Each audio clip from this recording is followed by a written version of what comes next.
Hello and welcome you all in Study Darbar, the gateway to fulfill our dreams. Hi, this is Abhishek Tiwari and I welcome you all in our channel. Where today I am going to discuss the chapter name, The Making of National Movement 1817 to 1947. It's a chapter from 8th class book, that's from history portion. Some of the students were asking to make this particular video. Continuously they were urging, that's why I made this video. So let's start with the topic. Rise of British rule. Basically अगर हम British rule की बात करें तो कब से उसने एक राइज मतलब बढ़ना स्टार्ट किया भारत में, तो 1750 से लेकर 1860 तक की बात करें, जहां पे हम 1857 का रिवॉल्ट भी काउंट करते हैं. उसके बाद इस condition of Britisher in India was very much stable, led to emergence of nationalism, जिसके कारण फिर हमने देखा कि नेशनलिज्म की जो फीलिंग थी ना, जो मतलब है नेशनलिज्म, वो हमारे देशवासियों के मन में भरने लगी कि हाँ, we should put nation above our feelings, above our thoughts, above our desires.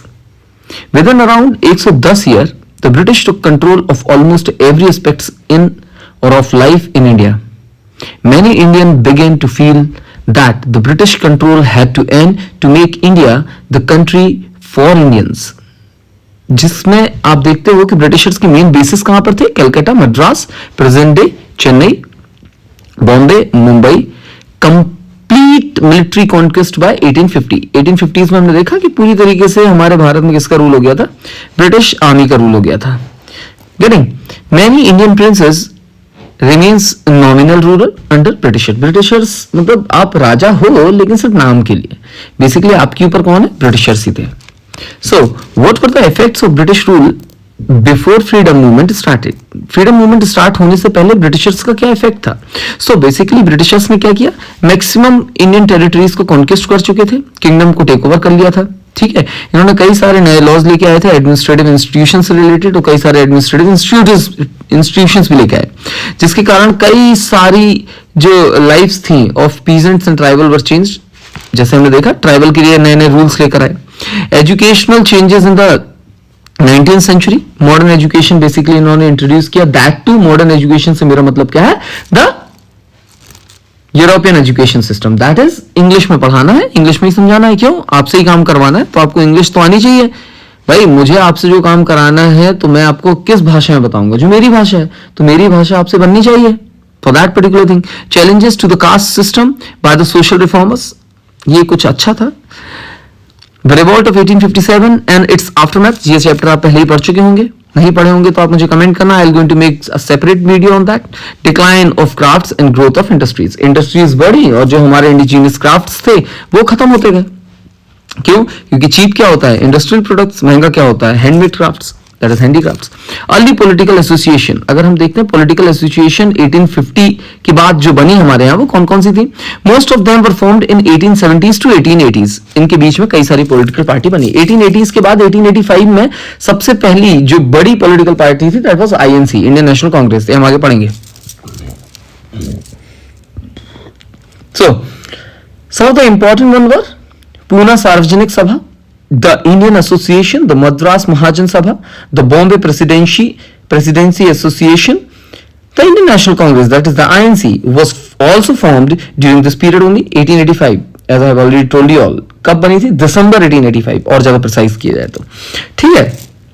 Now, reason of dissatisfaction with British rule in the 1870s to 1880s. क्यों 1870 से 1880 के बीच में हमें बहुत ज़्यादा डिससेटिस्फेक्शन हुआ ब्रिटिश रूल के? सबसे पहले आर्म्स एक्ट जो उन्होंने पास किया था 1878 में, जिसके कारण disallowed Indian from possessing arms. आप आर्म्स भी नहीं रख सकते हो बीइंग एन इंडियन.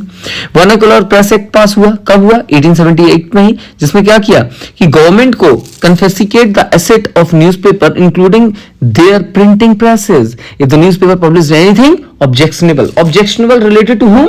अगर आप ब्रिटिशर्स के अगेंस्ट कुछ नेगेटिव लिखते हैं और ब्रिटिशर्स ने बोला ये गलत है, तो आपकी प्रेस पूरी तरीके से बंद की जाएगी. समझ आ रहा है? The government tried to introduce the Ilbert bill in 1883. Ilbert bill बहुत अच्छा बिल था एक तरीके से. The bill made provision for trial of British और यूरोपियन पर्संस बाय इंडियन. इस बिल के तहत क्या था कि इंडियन जो है, ब्रिटिशर्स इंडियन जज बेसिकली ब्रिटिश या यूरोपियन पर्सन का भी ट्रायल मतलब उसके लिए नतीजे दे सकता है. Thus, the Ilbert Bill sought equality between British and Indian judges in the country. But the white opposed the bill and forced the government to withdraw it. Basically, ये लगा भी नहीं, लागू भी नहीं. So, now we'll come to Indian National Congress. As I have already told you all, 1885 में बना था, दिसंबर 1885 में बना था. कहां पर? तो इसका पहला सेशन जो 1885 दिसंबर में हुआ था, that was held at Bombay. Bombay के पहले कहां होना था? तो बॉम्बे के पहले इसका पहले डिसाइड किया गया था place was Nagpur. But due to the plague which was spread out there, हमने अपनी जगह चेंज की थी, बॉम्बे शिफ्ट कर दिया गया था संस्कृत महाविद्यालय. In its first meeting at Bombay 72 delegates from all over the country were present. अगर उनके लीडरशिप की बात करें कौन कौन थे, तो mainly composed of the people from Bombay, Calcutta, Dadabhai Naoroji, Pherozeshah Mehta, Badruddin Tyabji, W C. Banerjee, Surendranath Banerjee, Romesh Chandra Dutt, S. Subramania Iyer etc. were parts of the early leadership of Congress. In its first 20 years, the Congress was moderate. Basically तीन पार्ट में हम देखेंगे कांग्रेस को या इंडियन नेशनल मूवमेंट को. वो क्या था? अगर हम आईएनसी की बात करें तो पहले 20 साल 1885 टू 1905 तक का समय किसका था? मॉडरेटर्स का था. उसके बाद हम जाएंगे 1905 टू 1915. ये जो 15 साल या 10 साल का समय है, ये था एक्सट्रीमिस्ट का. और 1915 के बाद टिल द इंडिपेंडेंस हम बोलते हैं that's the Gandhian period. I hope this is clear. This is the whole of the India. British India 1860 में सारा का सारा कब्जा कर चुके थे. अब आता है early demands of the Congress. Congress की जो स्टार्टिंग की डिमांड्स थी, what was this? The Congress wanted better representation of Indian in the legislative council, introduction of legislative council in those provinces जहां पे नहीं थी, वहां पे लेजिस्लेटिव काउंसिल लेकर आओ. कांग्रेस ने क्या किया? डिमांड की सिविल सर्विसेज एग्जामिनेशन की भारत में ही हो. अभी तक हमें कहां जाना होता? ब्रिटेन जाना होता था. तो जिनके पास बहुत पैसा वो जाते थे, नॉलेज भी होना चाहिए तो वो जाते थे. बाकी आम जनता यहाँ पे पार्टिसिपेट नहीं कर पाती थी if they want to be there in civil services, लेकिन तब भी नहीं कर पा रहा है. The Congress also demanded a separation of judiciary and executive. बहुत इंपॉर्टेंट है, जिसे मोंटेस्क्यू साहब ने फ्रेंच रेवोल्यूशन के समय सबसे पहले कहा था, separation of power, the theory of separation. समझ आ रहा है? किसने? मोंटेस्क्यू. यही चाहते थे हमारे भारतीय भी. Economic demands by Congress. Congress की तरफ से कुछ इकोनॉमिक डिमांड्स भी थी जो हमने बाद में सॉल्ट टैक्स से रिलेटेड देखा था, सॉल्ट मार्च देखेंगे. Reduction in revenue, cut in military expenditure and more funds for irrigation. Irrigation के लिए ज्यादा पैसा दो, मिलिट्री में एक्सपेंडिचर कम करो, और रेवेन्यू दैट इज टैक्स हमसे कम लो. वैसे ही पैसे नहीं है, क्यों ले रहे हो? The Congress also passed various resolution on the salt tax, treatment on Indian laborer abroad and suffering of forest dwellers. These demands show that in spite of being a body of the educated elite, the Congress also talked about the common people. आपने देखा कांग्रेस में सारे के सारे rice rich people हैं, elite class को belong करते हैं, लेकिन उनकी जो बातें थी ना, they were supporting common people as well. That's why it's a party of the commoners. The moderate leader wanted to create public awareness about the unjust nature of the British rule. In order to do so, they published newspaper, wrote article and tried to show the bad effect of the British rule. British rule क्या गलत कर रहे हैं, सारी चीजें वो show off करते थे या दिखाते थे. किसके माध्यम से? न्यूज़पेपर, आर्टिकल्स लिखते थे, इन सारी चीजों से, जिसमें आम जन को समझ आए कि क्या हमारे साथ गलत हो रहा है ब्रिटिश रूल के through. Freedom is our birth right. किसने कहा था? इट्स अ क्वेश्चन, आंसर इसी में लिखा है, पढ़ें और बताएं. बेसिकली इस पर्टिकुलर पिक में जो तीन महानुभूति आपको दिख रही हैं, एक का नाम है लाला लाजपत राय, बाल गंगाधर तिलक एंड विपिन चंद्रपाल. इसी कारण इन्हें कहा जाता है लाल बाल पाल. ये तीनों के तीनों किसको क्रिटिसाइज करते थे? मॉडरेटर्स को क्रिटिसाइज करते थे. क्यों? देयर पॉलिसी ऑफ प्रेयर्स, जाके बार बार सर ये कर दो, सर ये कर दो, in the form of application. Moderators बूढ़े लोग थे, शांति प्रिय लोग थे, शांति जाते थे, अपनी बातें रखते थे, भाई ये कर दो, एक बार उन्होंने फेंका, दूसरी बार फिर गए, कर दो, नहीं करना हमको. ऐसा करते करते करते करते एक दिन इनकी कुछ बातें मान ली जाती थी. दे वर द मॉडरेटर्स, इसलिए इसे कहा जाता है पॉलिसी ऑफ प्रेयर्स. ये कतई पसंद नहीं था किसे? इन एक्सट्रीमिस्ट को. एक्सट्रीमिस्ट कौन है? The young one. फाइन. तो ये लोग इनको अपोज करते थे, इन लोग की नहीं बनी. तो अभी देखेंगे हम कांग्रेस में डिवीजन हो गया. Partition of Bengal 1905. 1905 is very important year, क्योंकि इस समय ब्रिटिशर्स ने क्या किया था? फूट डालो, राज करो, divide and rule policy. Hindus Muslim के बीच में पहली बार लड़ाई करवाना स्टार्ट किया था. 1905 इज द ईयर जिसे हम बोलते हैं कि ब्रिटिशर्स ने बंगाल का डिवीजन किया था, east Bengal and west Bengal. Present day west Bengal is in India and East Bengal is Bangladesh. Partition of Bengal 1905. Bengal was partitioned in 1905 by Viceroy Curzon. Important है, underline कर लें. At the time, Bengal was the largest province of India or British India. It included Bihar and parts of Odisha. Administrative convenience was cited as the reason for the partition of Bengal. Basically ये नाम की चीजें हैं कि भाई हम कर नहीं पा रहे एडमिनिस्ट्रेशन, बहुत बड़ा एरिया, तो इसको दो पार्ट में तोड़ दिया. ऐसा कुछ भी नहीं था. ठीक है. So most of the analysts believe that the partition was done to reduce the influence of Bengali politician, that too Rabindranath Tagore, बहुत अच्छे राइटर थे, and to split the Bengal people. इसी कारण किया था. फूट डालो, राज करो, divide and rule policy. Effect of partition of Bengal. People all over the India were angry with the partition of Bengal. All sections of the Congress opposed it.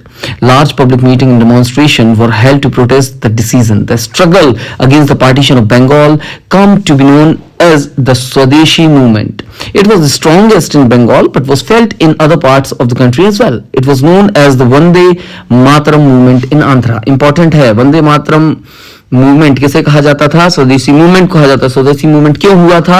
Effects of partition of Bengal, Bengal के partition के कारण. स्वदेशी movement basically oppose किया था British rule को. ठीक है. Encourage किया था कि आइडिया किस चीज का? सेल्फ हेल्प, स्वदेशी एंटरप्राइजेस, इंडिजिनियस प्रोडक्ट्स को आप बढ़ोतरी दो, बाहर की चीजें मत करो. इसी को बाद में हमने देखा 1919 में नॉन कॉपरेशन मूवमेंट बड़ा. Encourages national education and use of Indian languages, मतलब आप क्या करो, भारतीय पढ़ाई जो परंपरा थी वो करो, और हिंदी जो भाषा है उसको प्रमोट करो, या भारत की अलग अलग क्षेत्रों में बोली जाने वाली भाषाएं हैं उनको प्रमोट करो. The radicals, the one who want the sudden changes, उनको रेडिकल्स कहते हैं. The radical advocated mass mobilisation, boycott of British institutions and goods. Some leaders also suggested the use of revolutionary violence to overthrow British rule. Muslim League and Congress. क्या है ये मुस्लिम league? Congress party से ही कुछ लोगों ने एक नई पॉलिटिकल पार्टी बना ली जिसे कहा गया मुस्लिम लीग. मुस्लिम लीग में सारे के सारे मुस्लिम रिलीजन को बिलोंग करते थे. Muslim League, the All India Muslim League was formed at Dhaka in 1906 by the group of Muslim landlords and Nawabs. The league supported the partition of Bengal. ये लोग वो थे जिन्होंने बंगाल का पार्टीशन को सपोर्ट किया था. Some seats in the council were reserved for the Muslim. The league wanted to represent or the representatives for those seats to be elected by Muslim voters. मतलब सेपरेट इलेक्टोरेट चाहिए इनको, ऐसी जगह जहां पे मुस्लिम ही खड़े होंगे, मुस्लिम ही वोट देंगे, मतलब मुस्लिम ही जीतेगा. The demand was willingly accepted by the government in 1909. 1909 में गवर्नमेंट ने इसको एक्सेप्ट भी किया. क्यों किया? बताया, भाई एक का सपोर्ट करेंगे तभी तो वो हमारे साथ होगा, तभी तो डिवाइड एंड रूल पॉलिसी लागू होगी. वही किया किसने? ब्रिटिशर्स ने. स्प्लिट ऑफ कांग्रेस भी यहीं पे हो गया. मॉडरेट और एक्सट्रीमिस्ट के बीच में लड़ाई हो गई. क्या मजाक कर रहा है? समझ रहे? मजाक मतलब ये एक्सट्रीमिस्ट ने कहा. ऐसे कब तक चलेगा भाई? उनकी बात मानते जाओ, वो हमारे साथ क्या करते जाए. तो there was a split in the Congress in 1907. 1905 Bengal का पार्टीशन, ठीक है. उसके बाद 1906 मुस्लिम लीग बन गई. 1907 में क्या हुआ? Split of Congress. ठीक है. After split the Congress to be dominated by the moderators. However the two groups reunited, बाद में वापस मिल गए. 1915 में वापस मिल चुके थे. 1916 में Congress and the Muslim League signed the historic Lucknow pact. They decided to work together for representative government in the country. Rise of mass nationalism. The First World War. The First World War changed the economic and political situation in India.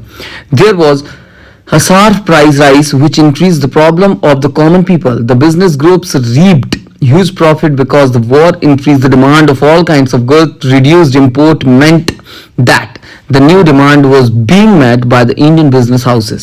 The business groups now begin to demand more opportunities for development. Many people from the villages were forced to serve in the British Army. जबर now exposure to the alien land. विदेश में जाके आपको लड़ना है किसके लिए? देश के लिए, और मर जाना है. The Russian Revolution took place in 1917. News about peasants and workers' struggle and ideas of socialism also reached to the nationalists in India. Advent of Mahatma Gandhi.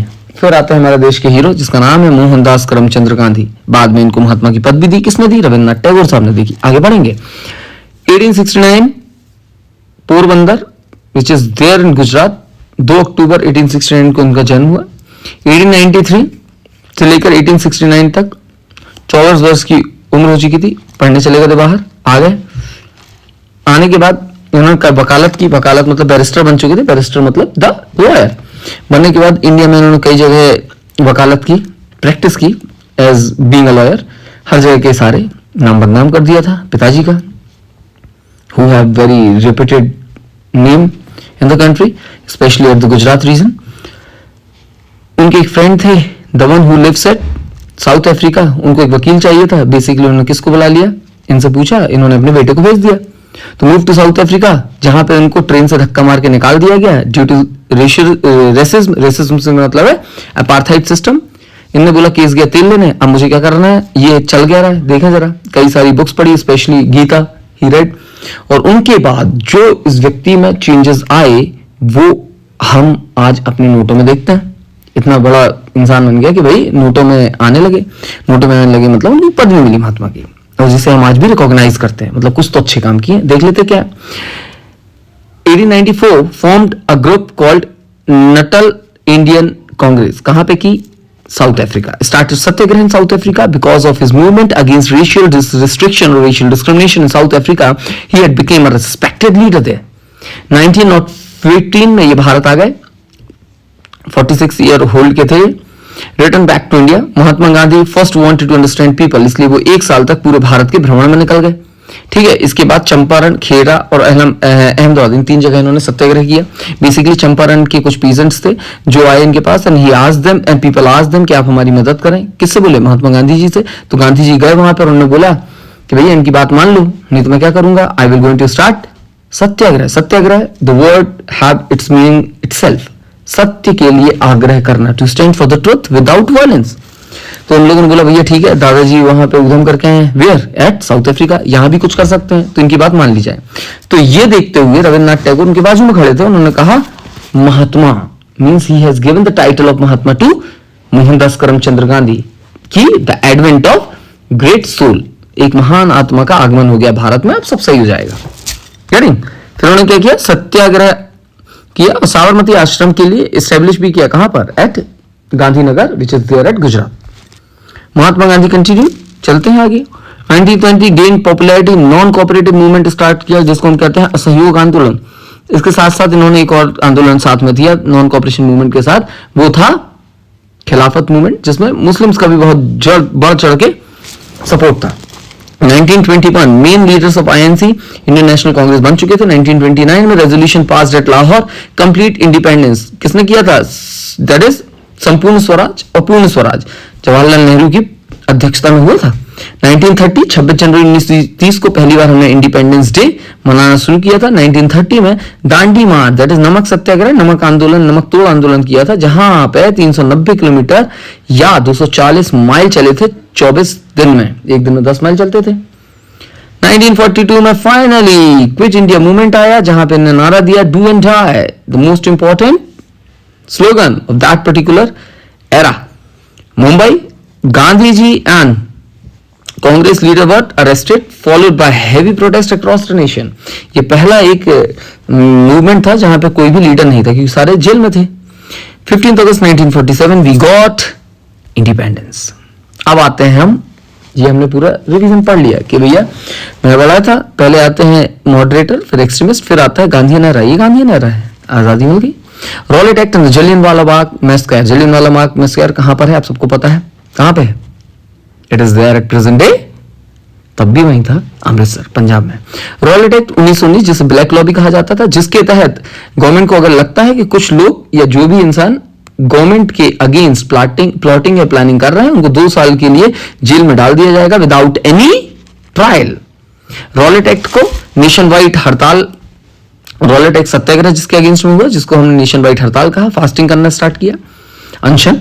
Civil disobedient movement उसके अगेंस्ट आया, against some specific laws. Jallianwala Bagh massacre वहीं पे हो गया। क्या था, what happened, basically doctor Saifuddin Kitchlew and doctor Satyapal were arrested by Britishers under Rowlatt Act. Rowlatt Act के through इन दोनों को जेल में डाल दिया, जिसके कारण प्रोटेस्टर्स ने गैदर हुए जलियांवाला बाग में, जो कि अमृतसर में है। 13 अप्रैल 1919 बैसाखी का सीजन चल रहा था उस समय। बहुत सारे लोग, more than 10,000 people were gathered there. वहीं पे आए जनरल लॉर्ड आयर और उन्होंने प्रोटेस्टर्स पे क्या किया, धुआंधार बंदूक से गोलियां चलाना स्टार्ट किया। बहुत सारे लोग मारे गए क्योंकि वहां पे एक ही एंट्रेंस था, एक ही एग्जिट था, जहां पे मशीन गन रख दी गई।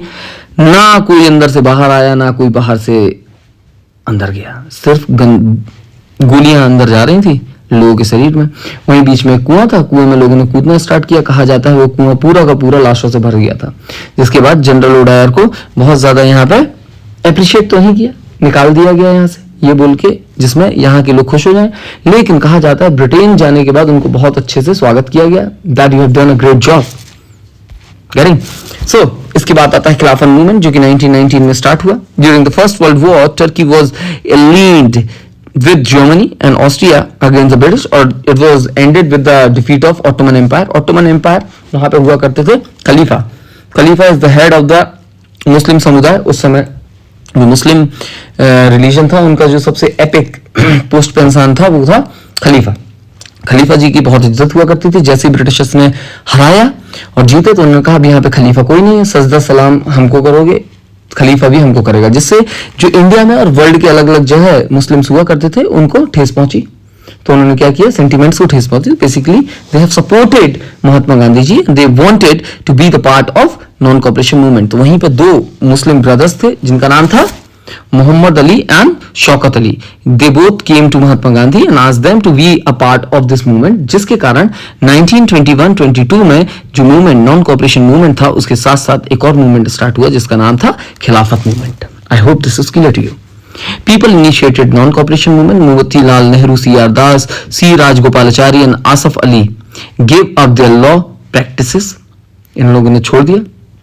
British title were surrendered and legislatures were boycotted. Patidar peasants of Khela, Gujarat organized non-violent campaign against the high land revenue demand. Liquor shops were picketed in coastal Andhra and interior Tamil Nadu. The tribal and poor peasants in Guntur district of Andhra Pradesh staged a number of forest satyagrahas to protest against the new forest laws. The Khilafat non-cooperation movement gave enormous support in Sindh and Bengal. In Punjab, the Akali agitation of the Sikhs demanded to remove the corrupt mahants from gurdwaras. In Assam, the tea garden laborer demanded a big hike in their wages. They shouted the slogan Gandhi Maharaj ki Jai.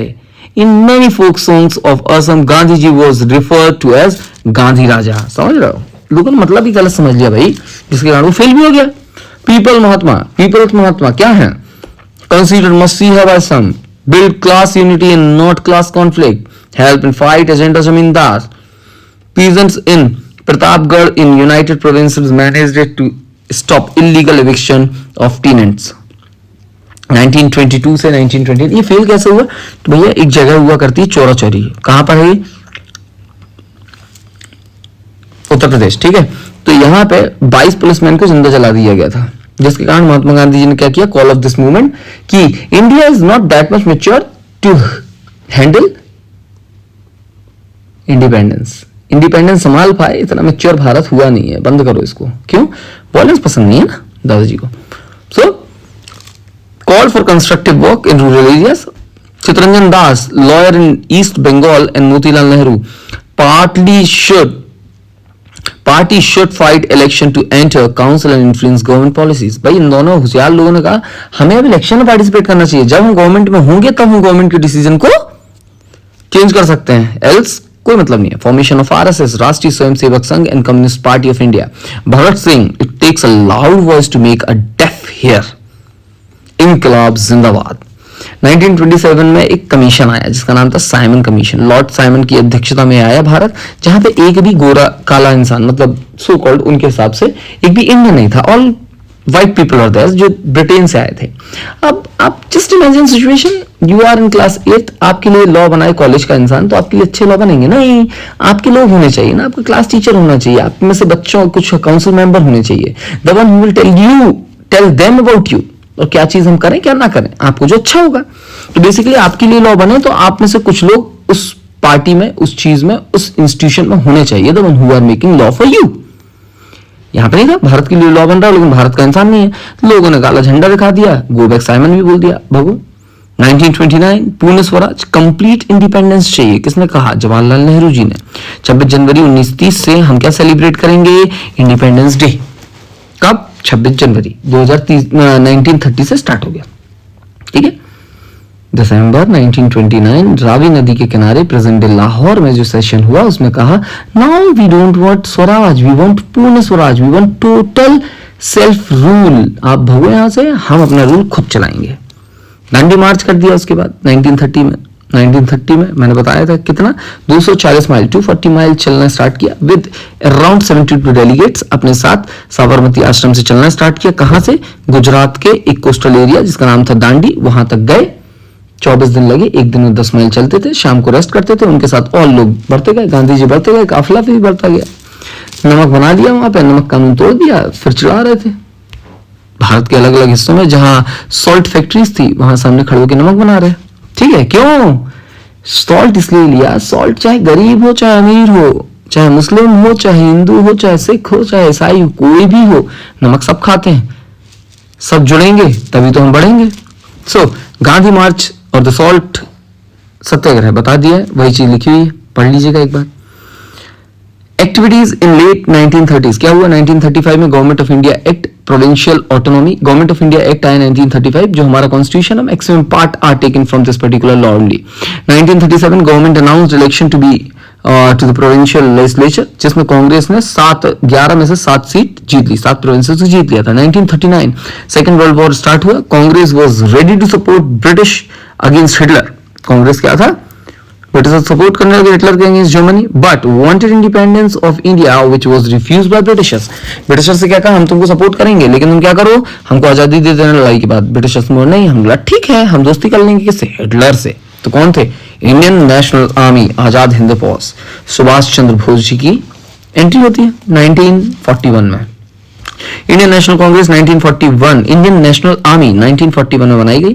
The entry of India into the war was strongly opposed by Subhash Chandra Bose, who had been elected president of Congress in 1938 and 1939. लेकिन किसी कारणवश जो कोई conflict थे गांधी जी के कारण, क्योंकि गांधी जी की आइडियोलॉजी मॉडरेट थी, सुभाष चंद्र जी की जो आइडियोलॉजी एक्सट्रीमिस्ट थी, जिसके कारण उन्होंने त्याग दी थी और आईएनसी को छोड़ दिया था। Bose then founded All India Forward Bloc in 1940, a year after Second World War was broke out. The British had put Bose under house arrest in Calcutta. खतरनाक थी नहीं?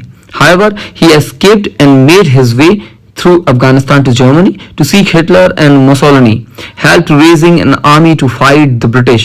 In 1944, it entered India through Imphal and Kohima, but the campaign failed. Quit India movement, the last movement of India, 1942 में हुआ और उसके बाद तक चलता गया। महात्मा गांधी जी ने डिसाइड किया कि हम क्या करें, मूवमेंट करें अगेंस्ट ब्रिटिशर्स, और इस समय सेकेंड वर्ल्ड वॉर चल ही रहा था। Gandhi ji urge the people do or die, करो या मरो। Gandhi ji and several other leader were arrested. इनको रात में 12 बजे अरेस्ट कर लिया गया था, दूसरे दिन स्टार्ट करना था, जिसके कारण ये बेसिकली कोई भी लीडर इसका नहीं था और ये मूवमेंट स्टार्ट हो गया था। British responded with severe repression. By the end of 1943 over 90,000 people were arrested and around 1,000 people were killed, police firing, but finally the movement succeeded. Partition of India और Pakistan take place हुआ कब? 1947, 15 अगस्त 1957 को हमें आजादी मिल गई। 1947 को हमें आजादी मिल गई।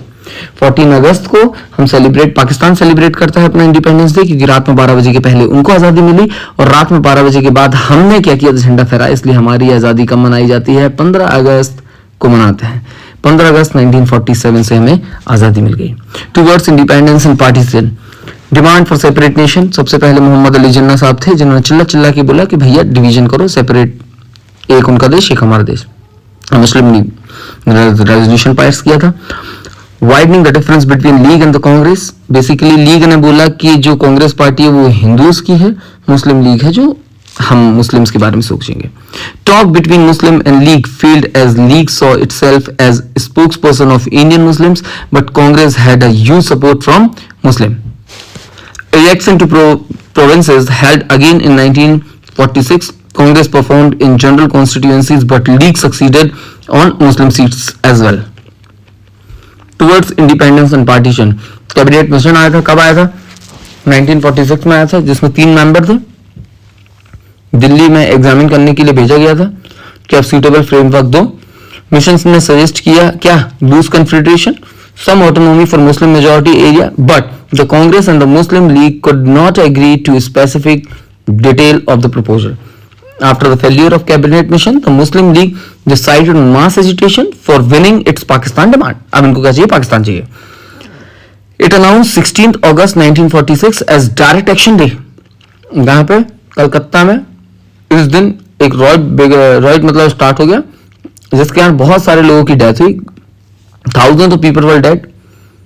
The violence spread to different parts of North India by 1947 मार्च तक, जिसके कारण एक डिसीजन लेना पड़ा कि पार्टीशन कर ही देना चाहिए. Finally, partition turned into reality and 2 nations, India and Pakistan, were born. अब कुछ और लीडर थे जो अपोज करते थे, सपोर्ट भी करते थे. जैसे पहला नाम आता है खान अब्दुल गफ्फार खान, जिसे बादशाह खान भी कहा जाता है. ठीक है, सीमांत गांधी इन्हें कहा जाता था. तो पश्तून लीडर थे from NWFP and founder of Khudai Khidmatgar non violent movement against Pathans.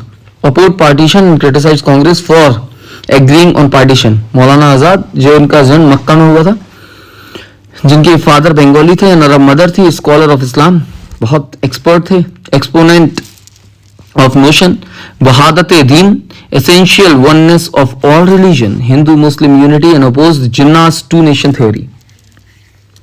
सबसे यंगेस्ट चेयरपर्सन भी रहे हैं किस चीज के?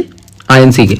सी राजगोपालाचारी, जिसे हम राजा जी भी कहते हैं, member of interim government in 1946 and first governor general in free India, led salt satyagraha in south. Sardar Patel, born in Karamsad, Gujarat, from peasant to proprietor family, freedom movement and president of INC in 1931, consolidator of provinces, जिसे क्या कहा जाता था? Iron man of India कहते हैं अभी भी. Unity लोह पुरुष कहते हैं. ठीक है, स्टैच्यू ऑफ यूनिटी बना भी है. कहाँ पे? गुजरात में. हाइट कितनी है? मैसेज करके बताओ. मैसेज मतलब do comment here. Jawaharlal Nehru, leading architect of the national movement end of free India economic and policies. फिर आते हैं मोहम्मद अली जिन्ना साहब. लाल में लिखा है, यही बस सपोर्ट कर रहे थे, बाकी सब अगेंस्ट में थे, जिनको हमने जाना. Promoter of Hindu Muslim unity till 1920, main role in Lucknow Pact, recognized Muslim League after 1934 and became major spokesperson for Muslim League and demand for Pakistan. ये कुछ इंपॉर्टेंट ईयर्स हैं जहां पे कुछ एक्टिविटीज हुई थी. ये आपको याद करके रख लेना है, इसका एक स्क्रीनशॉट लेना है and do remember this date. 1 number में क्वेश्चन डायरेक्ट आ जाता है. I hope this chapter is clear to all. कोई भी अगर कुछ भी डाउट होता है, you can directly ask me through the comment or you can DM me through my Instagram account. Till then, thank you.